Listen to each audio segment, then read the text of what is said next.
Subhanallah, semalam ada yang bertanya pada saya di Kalibata City waktu saya ngisi taklim di sana. Ustadz, bagaimana pendapat Ustadz bila ada orang-orang Nasrani yang mengatakan Islam itu diekspansi dengan pertumpahan darah, dengan jihad? Dan bagaimana pendapat Ustadz juga dengan masalah poligami? Mereka menghardik masalah poligami. Itu subhanallah, saya bicara hampir 45 menit mungkin hanya menjawab pertanyaan ini. Waktu itu saya bilang, kalau seandainya ada orang Nasrani, Yahudi, semua orang kafir yang mengatakan kepada Anda Islam dikembangkan, diekspansi dengan pertumpahan darah, katakan iya. Memang iya. Karena banyak orang Islam, subhanallah, kayak orang yang ketakutan kalau dikatakan Islam itu disebarkan dengan pedang. Saya katakan ikhwas sekalian, memang Islam dikembangkan dengan pedang. Jihad itu dikumandangkan memang dari dulu. Ada pengembangan Islam dengan dakwah, ada pengembangan Islam dengan pedang. Nabi SAW menyerang Mekah itu dengan kekuatan memang. Sampai menaklukkan Mekah, akhirnya tersebar Islam di Mekah. Dan kalau tidak ada jihad pada saat itu, Mekah akan tetap jadi kota kafir. Jangan dilupakan sejarah itu. Bagaimana Umar bin Khattab radhiyallahu anhu menyebarkan pasukan 12.000 orang dipimpin oleh Sa'ad bin Abi Waqqas radhiyallahu anhu. Kemudian juga terjadi dua perang besar di zaman Umar bin Khattab. Ada perang Yarmuk yang dipimpin Khalid bin Walid. 12.000 orang melawan 250.000 orang pasukan Romawi, dan dimenangkan oleh kaum muslimin waktu itu. Sehingga mayoritas wilayah Romawi runtuh, wilayah Afrikanya dan wilayah negeri Syamnya. Kemudian pasukan yang kedua dikirim ke wilayah Qadisiyah. Qadisiyah melawan Persia. Ini 350.000 pasukan Persia dilawan dengan 12.000 pasukan muslim, dan dua-duanya menang. Dengan ekspansi Islam seperti itu, jihad, mereka kalah orang-orang kafir ini. Akhirnya Islam tersebar di wilayah mereka. Tahukah Anda, 6 orang ulama hadis dari Bukhari, Muslim, Abu Daud, Tirmidzi, Ibnu Majah dan Nasai, semua ini orang dari Persia. 6-6-nya nih. Gara-gara Islam dulu diekspansi oleh Umar bin Khattab sampai ke sana, dan akhirnya mereka masuk Islam. Dari anak turunannya keluar ulama hadis yang kita pegangi banyak hadisnya. Itu awalnya dari jihad. Awalnya dari jihad. Banyak orang subhanallah menganggap takut kalau mengatakan Islam disebarkan dengan pertumpahan darah. Memang benar. Tapi kita fair. Pada saat maju menawarkan peperangan, kita tawarkan Islam dulu. Tidak bisa Islam, tidak bisa orang jihad kalau tidak tawarkan nih. Kecuali kalau kita diserang tiba-tiba. Kalau untuk ekspansi, syarat mutlak disepakati oleh jumhur ulama, harus tawarkan Islam dulu. Kalau mereka nolak baru jizyah, upeti. Kalau mereka nolak baru perang. Dan ini tanpa nunggu kita diserang. Memang ini ekspansi. Memang ekspansi Islam, disebarin Islam itu. Gitu kan? Kalau mereka nolak terjadi peperangan. Ini memang peperangan. Kasus saya katakan Mekah misalnya. Kemudian waktu Nabi SAW menyerang Tabuk, gitu kan. Perang Hunain, waktu Nabi SAW melanjutkan menyerang wilayah-wilayah yang mendekati kota Taif, gitu kan. Dan banyak peperangan-peperangan yang lain. Nabi SAW ekspansi Islam. Abu Bakar mengutus untuk memerangi Aswadul Unsi, untuk memerangi juga ya, Musailam al-Kadzab di wilayah Yaman yang mengaku sebagai Nabi, dihabiskan oleh Abu Bakar dengan peperangan memang. Sehingga habis fitnah itu, nggak ada fitnah lagi. Tapi kita fair, datang menawarkan Islam, nolak baru kemudian ya kita bayar jizyah. Kalau nolak baru perang. Tapi orang-orang non muslim yang sekarang mengatakan Islam itu disebarkan dengan pedang, pertumpahan darah, mereka nggak fair sendiri. Amerika masuk ke Irak, apa alasannya? Masuk ke Irak ikhwas sekalian dan akhwat, alasannya Saddam Hussein itu zalim. Apa urusannya kau dengan Saddam Hussein? Di negaranya orang. Masuk dengan alasan itu, Saddam Hussein zalim agar seluruh umat Islam diam. Lalu dia masuk dengan leluasa menyerang, membunuh dan seterusnya. Dan berapa banyak juta barel yang dicuri tiap hari. Ya, minyak dari Irak itu dikirim ke Amerika waktu itu. Penjajahan modern di zaman sekarang. Orang semua diam, tidak dikatakan Amerika nyebarin dengan pertumpahan darah. Aneh sekali nih, gitu kan? Israel tiap hari membantai kaum muslimin, ya. Kemudian pada saat orang seluruh dunia sudah mulai memanas, lalu disebarkan lagi, didatangkan bonekanya Palestina datang, presiden, kemudian didatangkan lagi orang Israel, dia katakan mau damai. Nanti 6 bulan kemudian ketemu di sini, ketemu di situ, terus begitu bertahun-tahun tidak ada hasilnya. Satu masalahnya ikhwas sekalian dan akhwat, kita meninggalkan jihad, tapi jihad yang benar ya. Artinya kita harus tahu memang ini ibadah dalam agama.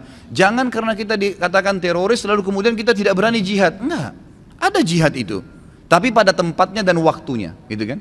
Pada tempatnya dan waktunya. Pertama Allah SWT mengatakan dalam Al-Quran, A'udzubillahi minasyaitonir wa iddu lahum mastata'tum min quwwah wa min ribatil khail turhibuna bihi aduwallahi wa aduwakum.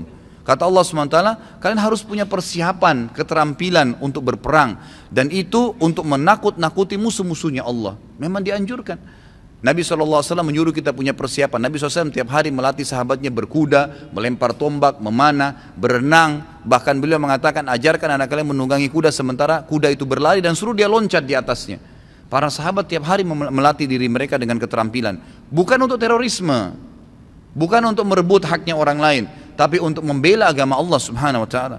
Karena itu asasnya jihad, kata Nabi SAW, siapa yang berperang ya untuk meninggikan kalimat la ilaha illallah, dia akan masuk surga. Memang itu targetnya. Kapan agama Allah dicoreng, kita punya kekuatan untuk melawan. Sekarang subhanallah umat Islam takut dengan perang, dengan istilah jihad sedikit mulai bergerak, nih lihat nih teroris nih lihat nih begini, ditakut-takutin, akhirnya redam lagi, gitu kan.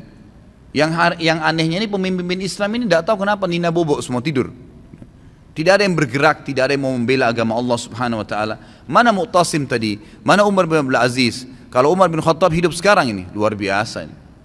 Enggak akan ada seorang muslim pun yang dicoreng kehormatannya. Enggak ada Quran dihina, enggak ada Nabi SAW dihina. Pertanyaannya, bolehkah saya membunuh orang yang menghina Nabi SAW? Kalau kita kembali ke dalil boleh. Kalau kembali ke dalil, boleh. Nabi SAW pernah menyuruh para sahabat membunuh Ka'ab bin Ashraf. Baca dalam riwayat Bukhari. Kenapa? Ka'ab bin Ashraf ini selalu menghina Nabi SAW. Selalu menghina Nabi. Apa kata Nabi SAW? Siapa yang mau bunuh orang ini buat saya? Ponakannya Ka'ab mengatakan saya. Lalu pergilah mereka lalu menyelesaikan 3-4 orang pergi membunuh Ka'ab bin Ashraf.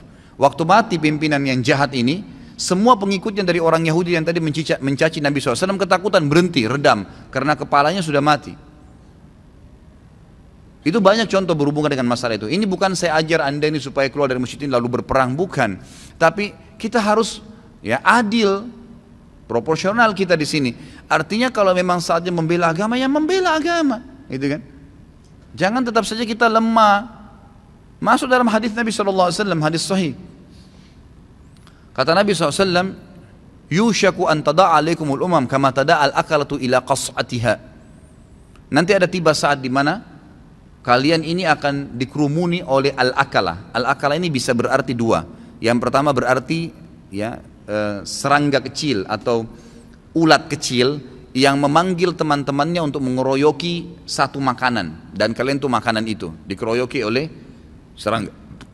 Biasanya kalau ulat sudah makan makanan, yang punya pun tidak mau mengambil lagi karena dianggap ada bakterinya, gitu kan.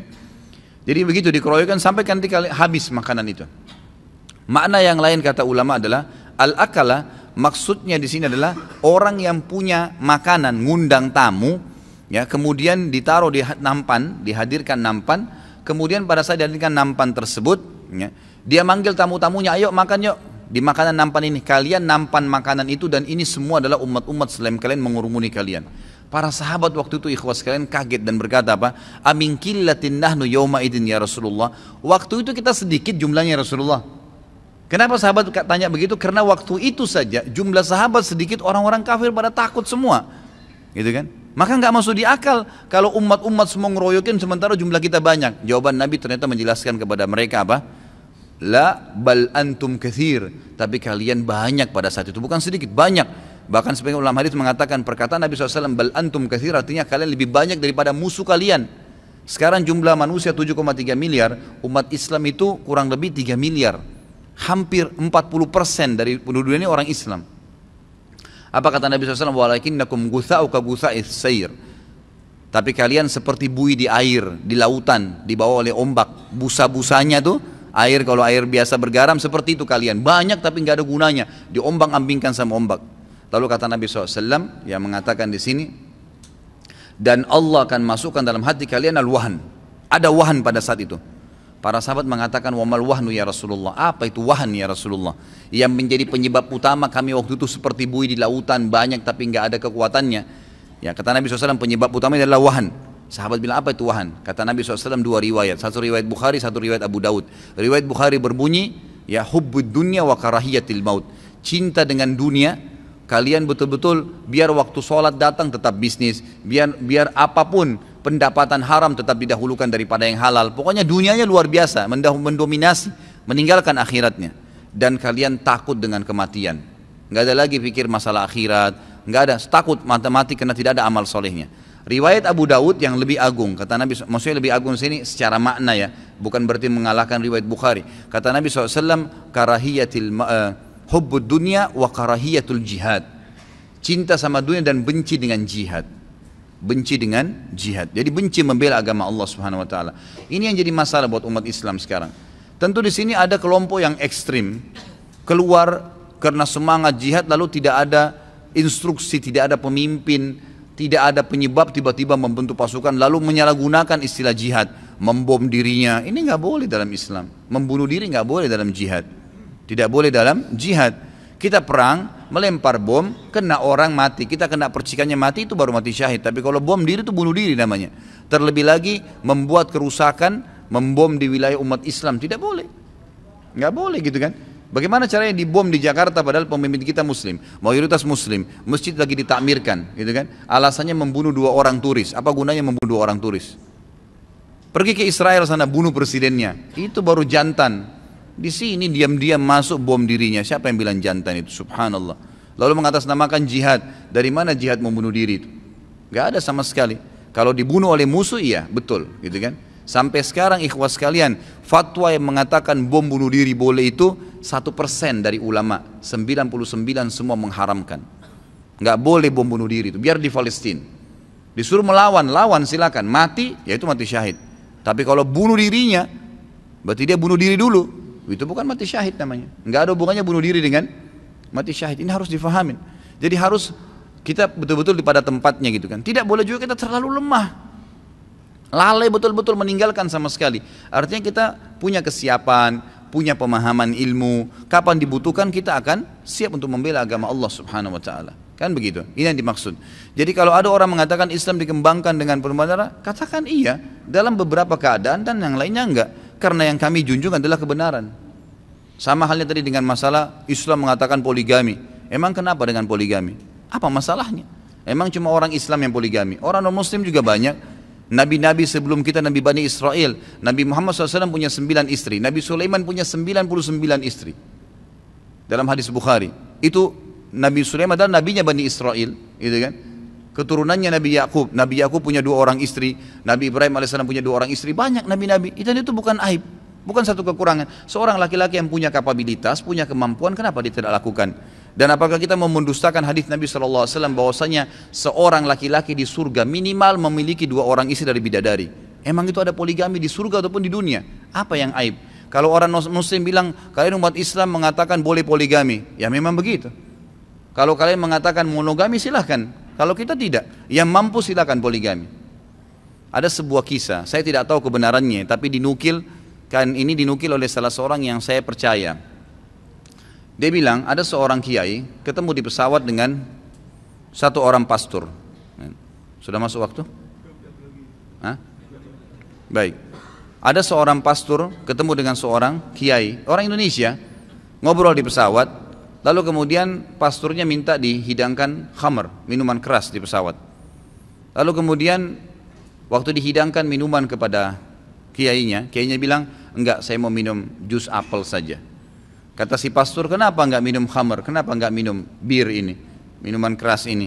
Enak kok, nikmat ini, gitu kan? Kata si kiai, enggak boleh dalam agama saya. Baiklah, si pastor bilang, keras sekali agamamu ya, gitu kan? Masa minum gini aja nggak boleh? Seteguk pun nggak boleh? Nggak boleh. Karena Nabi SAW mengatakan kalau diminum banyak memabukkan berarti sedikitnya haram, berarti nggak boleh. Baik, ngobrol, begitu turun di pesawat di bandara Jakarta, dijemputlah kiai ini dengan 4 orang perempuan masih muda-muda dipanggil abah gitu. Panggil 4 orang ini sambil salaman dengan si kiai. Pastor di sebelahnya, pastor bilang, oh Pak Kiai punya anak perempuan sudah besar-besar semua ya? Kata kiainya, bukan, ini 4 istri saya. Kata si pasturnya, kok bisa menikah sampai 4? Kata si kiainya, yang enak kok ditinggalin. Hah? Siap poligami? Wow, laki-lakinya mau aja nih. Akhwatnya belum siap ya? Nanti insya Allah ditambah ilmunya. Jadi kalau ada hukum Allah yang belum kita siap melakukannya, karena kita dangkal ilmunya, pelajari ilmunya dan terima, mestinya begitu. Jangan malah kita musuhin hukum Allah SWT, apalagi terbawa dengan virus-virus orang-orang non muslim ini.